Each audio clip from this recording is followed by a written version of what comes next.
Bonjour à tous et bonjour à toutes, frères et sœurs. C'est un plaisir pour Sylvie et pour moi de nous retrouver avec vous dans la famille de l'église de Saint-Jean. Après un mois d'absence, vous nous avez manqué. On est heureux de vous retrouver et ce matin, je suis heureux d'aider un petit peu Charles dans le ministère de la parole que nous portons, lui principalement, et plusieurs dans l'église, au sujet de la prédication de la parole de Dieu. Et que le Seigneur nous bénisse dans ce temps de partage du message de l'Évangile. Je vous propose comme texte de prédication ce matin un texte de l'Évangile de Luc au chapitre 7. Luc au chapitre 7, nous allons lire du verset 11 au verset 17. Il s'agit du récit de la résurrection du fils de la veuve de Naïn. Or, Jésus se rendit le jour suivant dans une ville appelée Naïn. Ses disciples et une foule nombreuse faisaient route avec lui. Lorsqu'il fut près de la porte de la ville, voici qu'on portait en terre un mort, fils unique de sa mère, qui était veuve, et il y avait avec elle une foule considérable de la ville. Le Seigneur la vit, eut compassion d'elle et lui dit « Ne pleure pas ». Il s'approcha et toucha le cercueil. Ceux qui le portaient s'arrêtèrent. Il dit « Jeune homme, je te le dis, lève-toi ». Et le mort s'assit et se mit à parler. Jésus le rendit à sa mère. Tous furent saisis de crainte.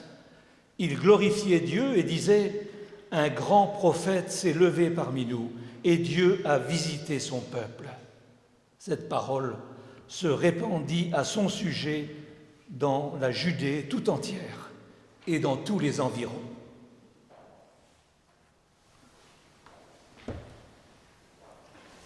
Que l'Esprit du Seigneur nous conduise dans la méditation de sa parole et que cette parole puisse être nourriture pour chacun et chacune d'entre nous ce matin.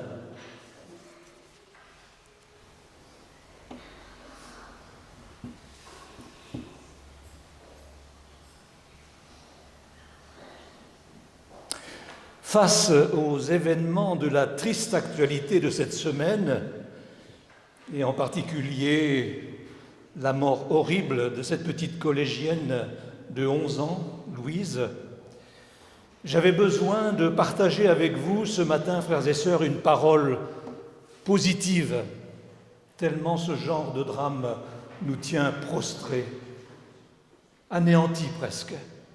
Une parole d'espérance, une parole de vie. C'est sans doute ce qui m'a conduit vers ce texte de l'Évangile de Luc, texte exaltant la vie par excellence donnée par Jésus. Ce récit, vous le savez, nous rapporte l'une des 3 résurrections opérées par Jésus pendant son ministère terrestre. Et on retrouve ici le souci bien connu de Luc, le médecin, de présenter la sollicitude de Jésus pour les plus pauvres, les plus démunis, les plus éprouvés, et en l'occurrence, une femme veuve touchée par le deuil. Nous trouvons dans ce texte à la fois l'illustration de la tendresse de Jésus pour les faibles et de sa puissance, manifestée sans ostentation aucune. Tout paraît simple et naturel, je mets entre guillemets, dans ce récit, alors que l'action de Jésus est, elle, surnaturelle. Il ne s'agit de rien de moins que du miracle du triomphe de la vie sur la mort. C'est aussi une parfaite illustration de la parole de Jésus qui nous est rapportée par Jean dans son évangile au sujet de la résurrection de Lazare, dans Jean 11, « Je suis la résurrection et la vie ». Je vous propose de nous arrêter ce matin sur 3 éléments du texte de Luc pour les méditer ensemble. D'abord, je vous propose, sans diapositive, de vous faire une image mentale. Ça ne se fait plus beaucoup aujourd'hui, ça. On aime représenter les choses, voilà, c'est comme ça. Moi, je vous propose d'imaginer la scène et d'imaginer les deux cortèges qui sont là à la porte de la ville de Naïn. Imaginez deux cortèges. On s'imagine assez facilement la scène, un cortège funèbre, un cortège de mort autour du personnage principal, de la femme veuve qui vient de perdre son fils. Et puis un cortège, non pas plein d'hilarité autour de Jésus, mais sans doute joyeux, détendu, souriant, je l'imagine comme cela. Les deux cortèges sont amenés à se croiser aux abords de la ville de Naïn, petite bourgade de la Galilée au sud de Nazareth, une ville insignifiante, un peu comme Bethléem, ville insignifiante qui a vu naître le Messie. Naïn est une ville qui était de très petite importance. Et pourtant, vous avez remarqué à la lecture du texte que tous les personnages sont anonymes, sauf Jésus, ce qui nous permet de nous mettre à leur place un petit peu. Mais le nom de la ville, lui, est mentionné. Et cette petite ville devient connue à cause de Jésus, à cause de l'action de Jésus en son sein, à sa porte. Ces deux cortèges sont nombreux, certainement un peu bruyants. On imagine les lamentations des pleureuses pour le premier et la joie pour le second. Le jeune homme décédé va être enterré hors des murs de la ville selon la coutume. Sa mère se retrouve seule, sans soutien, sans appui, livrée à la précarité sociale, sans ressources, sans avenir, sans espérance.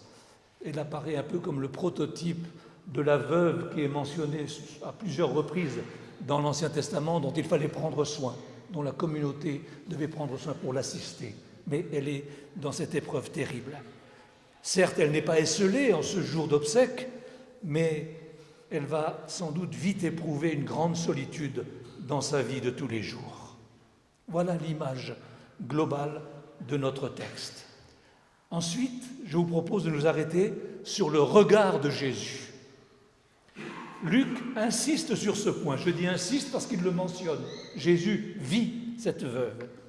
Il semble que Jésus isole dans son champ de vision cette mère éplorée. Il ne regarde qu'elle.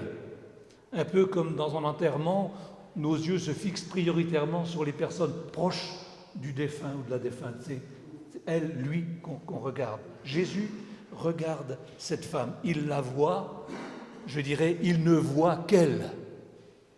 Tout commence par ce regard, pour se prolonger dans une émotion intérieure, se poursuivre dans une parole et se terminer par un geste. Jésus est ému de compassion envers cette femme. J'insiste sur le mot compassion. Il s'agit d'une émotion profonde venue des entrailles, une empathie profonde, une réaction irrépressible. Il ne s'agit pas d'un sentiment exclusivement féminin, mais l'étymologie du mot nous ramène au sein maternel, à l'utérus, à la matrice. La compassion, c'est la réaction d'une mère envers la souffrance de son enfant, qui la ressent d'autant plus fortement qu'elle a porté cet enfant avant de le mettre au monde. Cette émotion est également attribuée à l'homme dans la Bible, l'être intérieur étant considéré comme le siège des sentiments et des émotions. Et, de manière étonnante mais merveilleuse, ce sentiment est attribué à Dieu, qui est lui aussi ému de compassion envers son peuple, envers ses enfants, parce qu'il est le Créateur, le Père céleste. Jésus est ému de compassion profondément devant le malheur de cette femme. Et la parole qu'il prononce est une parole incroyable. Elle a dû surprendre, elle a dû choquer tout le monde. Ne pleure pas. Ne pleure pas. Comment ne pas pleurer dans ce contexte? Comment ne pas pleurer quand on est dans le deuil, et encore plus dans un deuil cruel comme celui-ci? Dans la tristesse du deuil, on pleure, on verse des larmes, et ceci bien légitimement. Mais il faut bien comprendre la parole de Jésus. Il n'interdit pas les pleurs, ce qui serait inhumain de sa part, mais par ces mots, il invite la femme à dépasser sa tristesse et à retourner son regard. Il l'invite à détourner son regard du cercueil où repose son fils pour le fixer sur lui, Jésus. Il l'invite à regarder au travers de ses larmes à sa personne, à ce qu'il s'apprête à faire, lui, et que la femme ne soupçonne absolument pas. Jésus peut lui adresser ainsi cette parole provocante humainement parce qu'il a une intention, un projet de vie qui va sécher les larmes de cette mère en détresse. Enfin, arrêtons-nous sur le geste de Jésus. Soulignons l'autorité de Jésus. Avec autorité, il commence par toucher le cercueil, sans que personne ne s'y oppose. Ce faisant, Jésus ajoute à sa parole étonnante un geste provocateur. Seuls les porteurs étaient autorisés à porter le cercueil, personne d'autre. En touchant le cercueil, Jésus commet un geste interdit. Il s'expose à devenir impur rituellement, car dans la loi de Moïse, il était interdit d'être en contact avec 3 choses, sous peine de devenir soi-même impur et de devoir suivre toute une procédure très précise, très compliquée et longue pour effacer cette impureté rituelle. On ne pouvait toucher ni un lépreux, ni une personne atteinte d'une perte de sang, ni le cercueil d'un mort. Pas de contact avec la lèpre, avec le sang, avec la mort. Pourtant, Jésus s'expose, et vous le savez par votre lecture de l'Évangile, Jésus s'expose dans son ministère à cette triple impureté. Il a touché le lépreux pour le guérir, un de ses premiers miracles. Et il a dû s'isoler un peu, et les gens sont venus à lui. Mais lui n'a pas été touché par la lèpre. Donc il a touché la lèpre, le lépreux, et il s'est laissé toucher par la femme atteinte d'une perte de sang pour la guérir comme il a guéri le lépreux, et en touchant le cercueil de ce jeune homme pour le ressusciter. Jésus fait passer la compassion avant toute pratique légaliste. Et ce qui est extraordinaire, c'est qu'il ne devient pas impur pour autant. Le Fils de l'homme est d'une pureté que rien ne peut atteindre. Il n'est pas contaminé. Donc Jésus touche le cercueil et les 2 cortèges s'arrêtent. Plus de lamentation, moment bref de silence et d'immobilité, le temps est sans doute comme suspendu. Intervient alors la seconde parole de Jésus, parole d'autorité aussi, non plus adressée à la mère, mais au Fils, au défunt lui-même. Voilà Jésus qui parle aux morts et qu'il commande ainsi à la mort. Je te le dis, lève-toi ou réveille-toi, un mot qui est employé pour la résurrection dans le Nouveau Testament. Parole ferme, parole d'autorité, parole folle, mais efficace. Imaginez la chose, quelqu'un qui est là présent dans un cortège et qui parle aux morts. Si on faisait ça aujourd'hui, on nous prendrait pour des fous. Et peut-être certains ont pris Jésus pour un fou, je ne sais pas. Mais cette parole d'autorité, elle est à la fois folle, mais efficace, parfaitement efficace. Le mort se relève. Et il se remet à parler, signe évident de son retour à la vie. Il peut de nouveau bouger et entrer en relation, communiquer, ce qui est fondamentalement être vivant. Pas besoin d'enlever le couvercle du cercueil, d'ailleurs il n'y en a pas. Luc écrit alors la parole essentielle qui exprime le projet de Jésus dès le début, dès qu'il a vu la mère en deuil. Le texte nous dit « il le rendit à sa mère ». Il le rendit à sa mère. La mort l'avait confisqué, l'avait volé à sa mère, l'avait séparé d'elle. Jésus le lui rend et il les réunit à nouveau. Le texte est sobre. On imagine la joie de la mère et de tous les présents à cette scène. C'est inespéré, c'est incroyable, mais c'est merveilleux. Le cortège funèbre devient un cortège de joie, sans que le cortège de joie perde la sienne. Le cortège de tristesse a perdu sa raison d'être, il n'y a plus de défunt dans le cercueil. La mort est vaincue. Quel amour manifesté par Jésus, quelle tendresse, quelle miséricorde et quelle puissance. La vie triomphe, le Fils de Dieu est maître de la vie. Et puisque je parlais de cortège, et je faisais devant vous cette image des deux cortèges, puisse l'Église, notre Église locale comme l'Église en général, l'Église universelle, puisse l'Église être aujourd'hui encore ce cortège de vie qui communique la vie spirituelle et la joie au cortège de mort de ce monde. Oui, Dieu a visité son peuple, selon la formule de l'Ancien Testament. Il y a là plus qu'un grand prophète, comme Élie et Élisée, qui eux aussi, dans cette même région de Galilée, avaient ressuscité les morts par la puissance de l'Éternel. Il y a là maintenant le prophète, annoncé par Moïse en Deutéronome 18, le Messie de Dieu, celui qui donne la vie, parce que lui-même est le vivant par excellence. Et c'est la communion avec lui qui donne la vie. La vie qui repart pour cette femme comme une seconde naissance de son fils qui lui redonne un avenir et une espérance.